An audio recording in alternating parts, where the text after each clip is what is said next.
The femicide rate 5 times higher than the global average.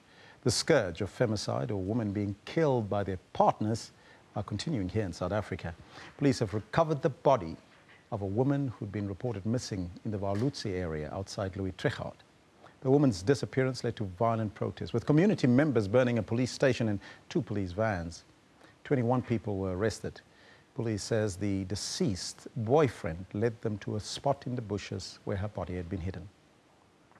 That murder follows that of Karabo Mokoena of Soweto, who was also assaulted before being burned to ashes, allegedly by her boyfriend.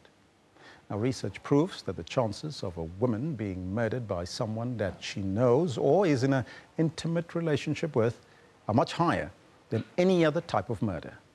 The motives are often financial, adultery, or love triangle, or maybe there's more. For more on this, we are joined by Lisa Vetten, who's a gender activist. Very good morning to you, Lisa, and welcome. Morning. Thank you.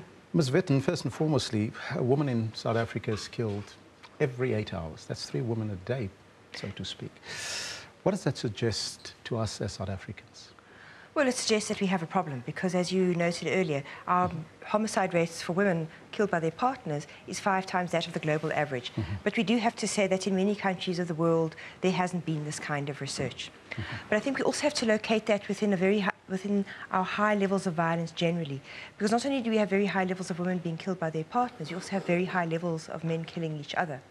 So I think if we look at these 2 figures together, they tell us something about the state of masculinity in South Africa and our need to do something to break this link between masculinity and violence, because it's not only doing harm to women, it's also doing a great deal of harm to men. Now, the stats that I quoted, I think, dates back to 2009. Why don't we have updated stats yet? Because the police don't collect this sort of data. You know, when they put out their statistics every year, they don't disaggregate victims by gender, and they also don't record the relationship between perpetrator and victim. So you just don't know. In order to have this information, you actually have to go out and do the work yourself, going through police dockets or mortuaries. Does that then also suggest that the numbers could be higher? The numbers could very well be higher, because I think what we have to take into account is that homicide rates in South Africa started increasing again in about 2012. For the last 3 years, we have seen them being on an increase. So it is possible the rate has gone up. Now, before femicide is committed, it seems that women are normally afraid to call for help. Why is that the case? Well, you know, the unfortunate problem is we don't know enough about all of the cases. In probably about a third, we can see there was a history of domestic violence beforehand. But for the other 2/3, we don't know. And this tells us something about the quality of police investigation, that they don't ask these questions. It sometimes also perhaps might tell us something about the secretive nature of domestic violence, that it's kept hidden. But I think also that some of these murders, we just don't know what happened. There is no history of violence. The couple appear to get on. Family and friends are taken by complete surprise. And the man feigns a complete amnesia. He cannot remember what he did.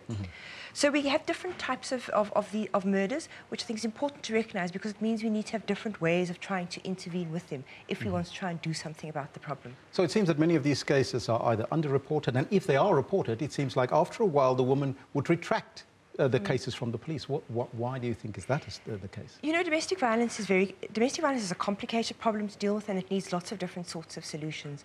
Unfortunately, in South Africa, we offer women a protection order or arresting the man, and that's it. We don't take cognizance of the fact that many women do not have alternative accommodation, and we have a housing crisis in South Africa, so they're not first on the list for alternative housing. We have very high rates of unemployment. We don't have good job training schemes that women can go to, especially if they're financially dependent on their partners.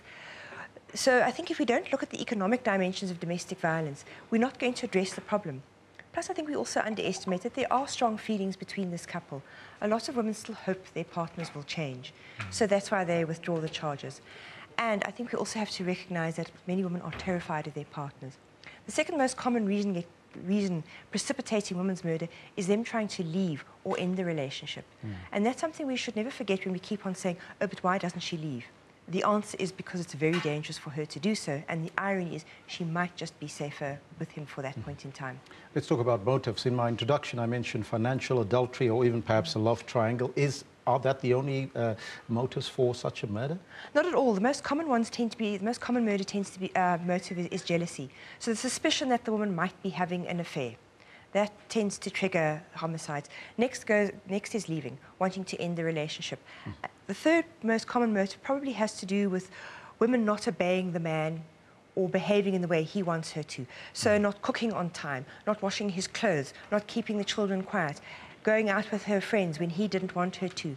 So those are very much motives about who's in control and who makes the decisions in the relationship. And then, of course, as you mentioned, they're the financial motives. And then I think the other cases where you just don't know what happened. And the man is not going to tell you either because, for legal reasons, he's claiming he has no memory. What does patriarchy play in fueling domestic violence, especially here in South Africa? You know, I think it creates the basis and the conditions for violence to occur because, of course, not everybody who grows up in a patriarchal society goes on to be violent, but it lays the base. And I think when you add that problems such as somebody possibly having a history of childhood neglect and abuse, and this doesn't just happen to poor men, this happens to middle-class men as well, a lack of attachment, a sense of love, if they are abused themselves, that is often not a very, when you combine that with the patriarchal society that encourages men to believe they should always be in charge, that they're the one who makes the decisions in the relationship, you are setting up a very dangerous problem, especially if you still add on top of that a criminal justice system that isn't always responsive, police that don't always come, neighbours who turn the other way, and family members who will say, go back, give him another chance. In our family, we don't have divorces. Go back, give him another chance. Put those together and you have a dangerous situation. Patriarchy versus woman empowerment in the 21st century. How did the two clash? You know, we have quite shallow ideas about women empowerment in South Africa that can often, unfortunately, I think, be reinvented in quite patriarchal terms. I mean, I've seen a lot of women's empowerment being reinvented on how to dress nicely and how to wear makeup and how to go for a good job interview, and that's being presented as women's empowerment. That's a very shallow way of trying to understand it. What is not working as the way it should, and where I think we should be focusing on women's empowerment, is doing something about high rates of women's unemployment. We're talking about radical economic transformation in South Africa, but it has no gendered dimensions. It doesn't recognise the kind of work that women do. It doesn't recognise the gender pay cap. And obviously, it doesn't create any kinds of solutions as to how we deal with that. So unless we talk about that, I think much of our talk about women's empowerment tends to be awfully superficial and cosmetic. 15 seconds. How do we resolve some of these issues? We make the police more responsive to domestic violence. Friends and family do not force women to go back. And when they see their friend or their husband or their son behaving abusively, they say to him, stop that. And I think we also create good services so that women have somewhere to go where they can be safe and they can take their children with them so that there are programs that children don't repeat the cycle of violence. Ms. Vetten, I thank you so much for your time and joining us here in studio. Thank you. That was gender activist and researcher Lisa Vetten here in studio.